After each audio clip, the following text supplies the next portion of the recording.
जलन। ममता बहुत ही सीधी और प्यारी लड़की थी। वहीं सुनील एक सरल और आगे बढ़ने की सोच रखने वाला लड़का। सुनील, बेटा सुनील कहाँ है? अरे जरा एक गिलास पानी तो दे दो। हाँ माँ, अभी आया। क्या माँ, पानी तेरे सर के पास ही तो रखा है। क्या हो गया है, तबीयत खराब है क्या? अरे नहीं नहीं, वो उठने का मन ही नहीं कर रहा था तो देखा ही नहीं। वैसे क्या कर रहा है? यहाँ बैठना मेरे पास। माँ पढ़ रहा था। वो क्या है ना, नौकरी में तो वक्त नहीं मिलता, अब ऑफिस से घर आकर ही तो वक्त मिलता है। अच्छा अच्छा ठीक है, पढ़ ले जा बेटा। सुनील पढ़ लिख कर और आगे बढ़ना चाहता था, लेकिन माँ की तबीयत खराब देखकर सोचता है कि शादी ही कर ले। कब तक माँ का ख्याल वो अकेले रख पाएगा? तो एक दिन, माँ ये ममता है, मैंने इससे शादी कर ली है। तुम्हारी तबीयत भी ठीक नहीं रहती तो मैंने सोचा शादी कर लेता हूँ। घर संभालने वाली और तुम्हें संभालने वाली कोई आ जाएगी तो अच्छा रहेगा। माँ अचानक से सामने बहू देखकर हैरान रह जाती है। बेटा ये क्या बात होती है? न बैंड, न बाजा, न दहेज, न शगुन, ऐसे कैसे बहू आ गई? माँ तू तो जानती है मैं नौकरी के साथ पढ़ाई कर रहा हूँ, तो कहाँ से इतना पैसा बचा पाता कि धूमधाम से शादी करता। वैसे भी माँ, लोग तो आकर खाकर निकल जाएंगे, इसलिए बस वैसे ही। माँ जी, मैं आपका ख्याल रखूंगी। वैसे भी ये आगे की पढ़ाई कर रहे हैं, अच्छा कुछ कर गए तो सबके दिन फिर से अच्छे आ जाएंगे। सास को ममता की बात ठीक तो लगती है, लेकिन मन में कहीं ना कहीं लगता है कि कहीं बहू बेटे को लेकर फुर्र ना हो जाए और फिर तो वो रह जाएगी अकेली। बेटा देख, मेरा जो कुछ भी है वो सुनील ही है, और सुनील का भी अब इस दुनिया में मैं ही हूँ और कोई नहीं। क्या सुनील? बिल्कुल माँ, लेकिन आज से ममता भी मेरे जीवन का अहम हिस्सा है, जैसे तू है। सास को बड़ा बुरा लगता है कि उसकी सल्तनत में कोई और हिस्सेदार कैसे हो सकता है। कैसे कोई और उसके 30 साल के बेटे की जिंदगी में अचानक से आकर बराबर का हिस्सेदार बन सकता है। देख बहू, मैं भले थोड़ा बीमार रहती हूँ, लेकिन इसका मतलब यह नहीं कि घर की चीजों में मेरा कंट्रोल खत्म हो गया है। मैं आज भी इस घर की रानी हूँ, समझी? बेटा सोचता है कि ये माँ को अचानक से क्या हो गया। कल तक जो माँ कहती थी कि जिंदगी का कोई भरोसा नहीं, वो अचानक से जंग के मैदान की झांसी की रानी कैसे बन गई? माँ क्या हो गया है? सब ठीक है ना? अचानक कैसी बात कर रही हो? ममता का आज पहला दिन है, स्वागत करो उसका। आसपास की आंटियों को बुलाओ, नई दुल्हन की मुंह दिखाई करवाओ। खैर, सास होने का फर्ज निभाती है और बाद में एक सहेली के साथ बाहर निकल जाती है। क्यों नहीं बताया नहीं कि बेटे का ब्याह कर रही हो?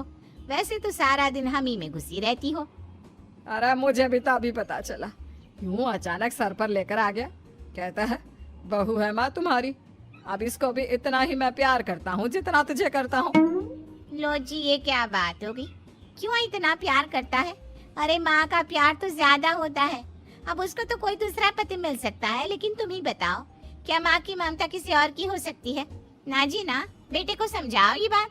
अरे क्या समझाऊं, मुझे तो खुद ही समझ में नहीं आ रहा कि क्या हो रहा है।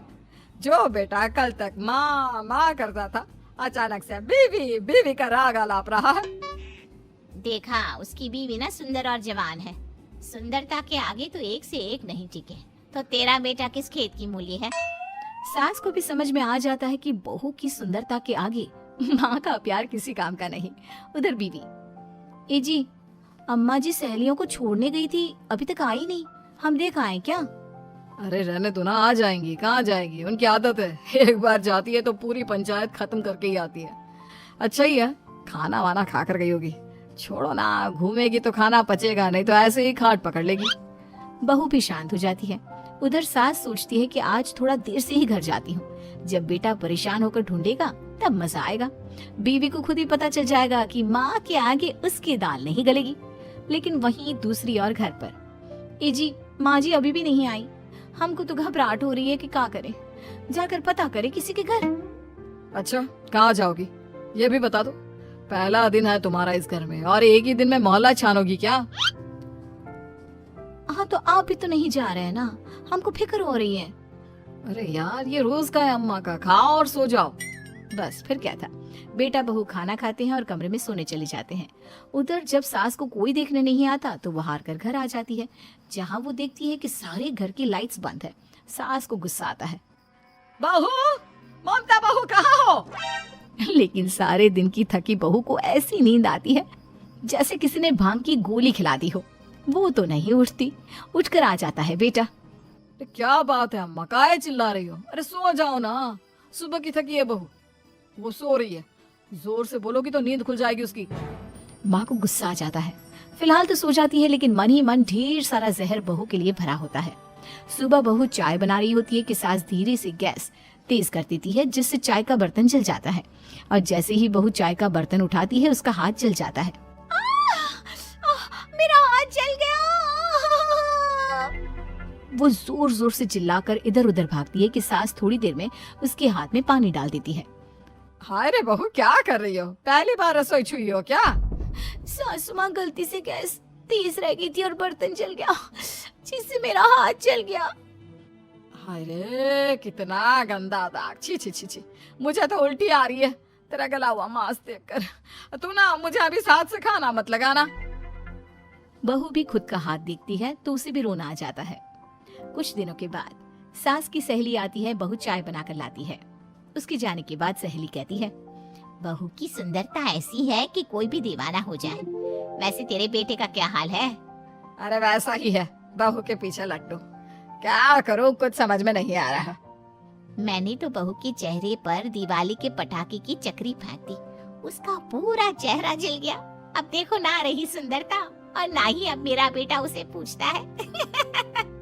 अरे अब तो वो उसे छोड़कर दूसरी भी देखने को बोल गया है मुझे। बहू सारी बात सुन रही होती है।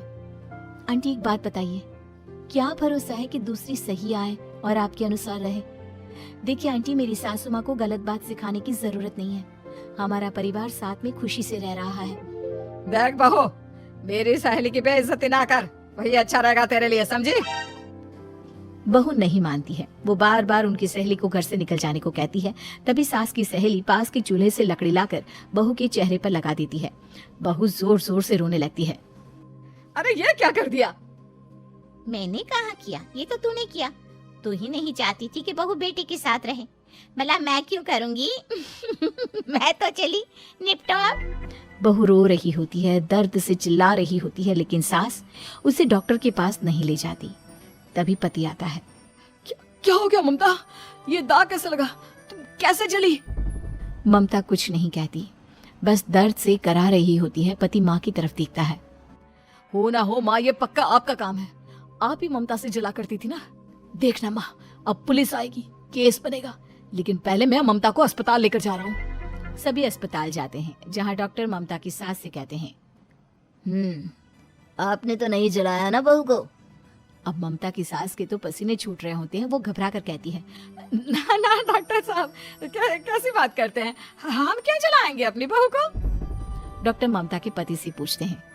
देखिए, क्योंकि ये ससुराल में जली है तो मामला पुलिस का बनता है, तो आप पहले पुलिस को बुलाइए, तभी इलाज पूरा होगा। सास डर जाती है कि अब तो बच्ची जिंदगी जेल में ही रहना होगा। रहने दीजिए ना, पुलिस को क्यों बुलाना? सारी हंसी खत्म हो जाएगी जब पुलिस के डंडे पड़ेंगे। बहू को जलाना भले ही बहुत आसान हो, लेकिन उसके बाद सारी जिंदगी जेल की हवा खाना। सास डर जाती है। पुलिस आती है। पास लेटी दर्द से करा रही ममता स्टेटमेंट देती है। तो क्या हुआ था? कैसे जली आप? ममता पास खड़ी सास को देखती है। बेटी बताओ, कैसे जल गई तुम? ओए, काका का किरण वाली शाहरुख, चुप, बिल्कुल चुप। सास चुप। सभी इंतजार करते हैं कि ममता क्या बोलेगी। जी, मैं खाना बना रही थी, लकड़ी उड़कर मेरे ऊपर गिर गई और मैं जल गई। सास बहू की बात सुनकर रोने लगती है। देखा माँ, कितनी समझदार है ममता। ये चाहती तो, हाँ बेटा, ये चाहती तो मैं आज जेल में होती। मुझे माफ कर दे, मैं आगे से अभी कभी ऐसा नहीं करूंगी। बहू के साथ मिलकर रहूंगी, मुझे माफ कर दे।